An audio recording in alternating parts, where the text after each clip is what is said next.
விடுவேன் என்று நினைத்தாயோ? அனைவருக்கும் வணக்கம்.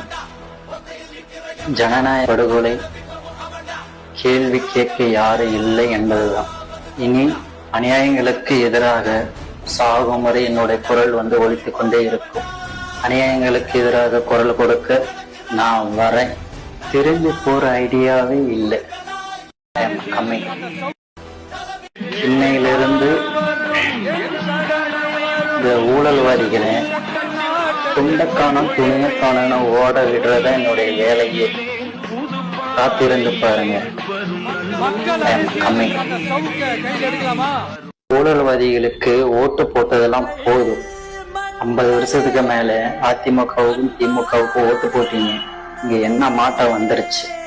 இணையாச்சும் திருந்தி நல்ல தலைவனுக்கு ஓட்டு போடுங்க. மறக்காம விசில் சினத்தில் அனைவரும் ஓட்டு போடுங்க. மீண்டும் சந்திக்கும் வரை உங்களிடம் விடைபெறுவது நான் உங்கள் சின்னசாமி.